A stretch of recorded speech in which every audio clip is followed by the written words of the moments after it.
రెండో ప్రపంచ యుద్ధాన్ని ఒకసారి గుర్తుకు తెచ్చుకోవాలి. జపాన్ లాంటి వాళ్ళు చక్కటి సక్సెస్ అవుతున్నటువంటి సందర్భం.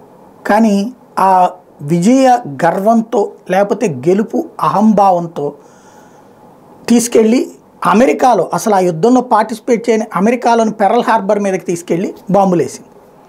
హార్బర్ దెబ్బతింది. మరి చూస్తా ఊరుకుందా అమెరికా?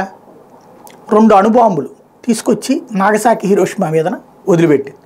దాంతోనే రెండో ప్రపంచ యుద్ధం ఆగింది. పెను విధ్వంసం. ప్రపంచం ఈ రోజు వరకే కాదు ఇంకో 100 ఏళ్ళైనా గుర్తుపెట్టుకోదగినటువంటి ఉత్పాతం. మనుషులు ఉన్నవాళ్ళు ఉన్నట్టు బూడిదైపోవడం. ఓ 100 ఏళ్ళ కాదు 200 ఏళ్ళైనా సరే ఆ ప్రాంతంలో గడ్డి కూడా మొలవనటువంటి పరిస్థితి. అది ఎందుకు ఇప్పుడు చెప్పాల్సి వస్తుందంటే ఇరాన్ గుర్తుకు తెచ్చుకోవాల్సినటువంటి అంశం.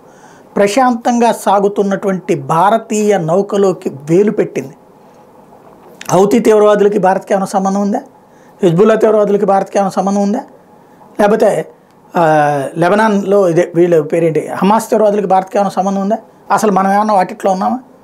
ఇజ్రాయెల్కి సపోర్ట్ చేస్తూ మనం ఏమైనా ఆయుధాలు పంపిస్తున్నాం? లేదే. ఇజ్రాయెల్కి సపోర్ట్ చేస్తున్నాం, అట్లాగే పాలస్తీనాకి సపోర్ట్ చేస్తున్నాం. వీళ్ళకి తిండి పెడుతున్నాం, వాళ్ళకి మౌలికంగా మద్దతు ఇస్తున్నాం.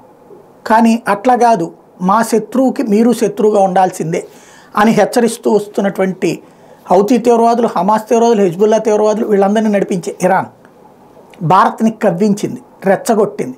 భారత్కు వస్తున్నటువంటి వాణిజ్య నౌకని గుజరాత్ దగ్గరలో పేల్చింది. సరే, దాంట్లోనూ వాళ్ళని కాపాడారు. ఇది నాకేం సంబంధం లేదని ఇరాన్ చెప్తోంది. ఇప్పటిదాకా లెబనాన్ నుంచి హిజ్బుల్లా వాళ్ళు, సిరియా నుంచినో యెమెన్ నుంచినో హౌతీలో, పాలస్తీనా నుంచినో ఇది హమాస్ దాడులు చేయడం వేరు. ఈ దఫా దాడి జరిగింది భారత్ మీదన హౌతీ తీవ్రవాదులే ఇరాన్ భూభాగం మీద నుంచి అని అమెరికా ఆధారాలతో సహా చూపించింది. అంటే ఇరాన్ మన మీదకి యుద్ధాన్ని తన దేశం నుండి ప్రోత్సహిస్తోంది. ఎక్కడికి వెళ్తుందో చూడాలి ఈ ఉదంతం.